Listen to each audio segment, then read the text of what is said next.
చాలా సంతోషంగా అనిపించింది. కానీ అంతలోనే నీరు గారిపోయింది.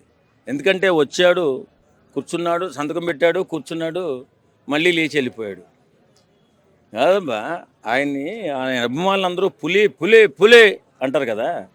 మరి పులో సింహం అయినప్పుడు వచ్చి కూర్చోవాలా, పోరాటం చేయాలి కదా. పోరాటం చేయకుండా అసెంబ్లీకి వచ్చి కూర్చుని సంతకం పెట్టి వెళ్ళిపోవడం, మరి పారిపోవడం అంటారు దాన్ని. నిజంగా ఈ ఇప్పుడు ఉన్న పరిస్థితుల్లో ఆంధ్రప్రదేశ్లో చాలా ఇబ్బందులు ఉన్నాయి.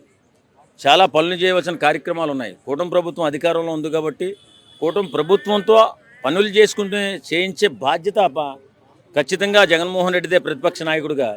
కానీ ఏమీ చేయకుండా వస్తున్నాడు, ఏదో సినిమాల్లో సీన్లాగా సంతకం పెడుతున్నాడు, వెళ్ళిపోతున్నాడు. ఇది ఎంతవరకు కరెక్టు? ట్రోల్ మరి అంతే కదా, ఆయన ప్రవర్తన కూడా అలానే ఉంది కదండి. వేళ కూర్చోవాలా, అసెంబ్లీకి రావాలా, కూర్చోవాలా, ప్రగతి మీద ప్రజల పక్షాన్ని పోరాటం చేయాలా, ప్రశ్నించాలా, మాట్లాడి ప్రజల పక్షాన్ని నిలబడాలా. 5 సంవత్సరాలు ముఖ్యమంత్రి చేశానంటే మా తాతలు ఏదో నేతులు తాగారు, మేము మా మూతులు చూడండి అని చెప్పడం కాదు.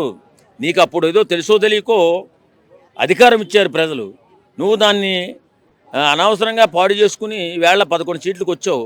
సరే, అది దైవాధీనమో లేకపోతే ఏదో జరిగిపోయింది. 11 సీట్లకు వచ్చింది, 11 గంటలకు వచ్చావు, 11 నిమిషాలను వెళ్ళిపోయావు. ఎవడు ట్రోల్ చేయడం కాదు, నీ మనసుతో నువ్వే ఆలోచించుకోవాలి కదా.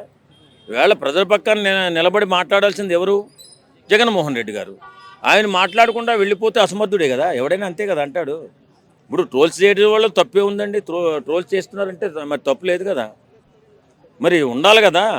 జగన్మోహన్ రెడ్డి గారికి అంటే అసెంబ్లీకి రాకపోవడానికి ప్లస్ అవుతుందంటారా, మైనస్ అవుతుందంటారా? చాలా మైనస్ అవుతుందండి, చాలా మైనస్ అవుతుంది. జగన్మోహన్ రెడ్డిని ఆంధ్రప్రదేశ్లో ఎవరు నమ్మరు. ఎందుకంటే ఇప్పుడు జరుగుతున్నటువంటి ఏ పని జరగాలన్నా అసెంబ్లీలో మాట్లాడాలి, అసెంబ్లీనే తీర్మానం చేయాలి కదా.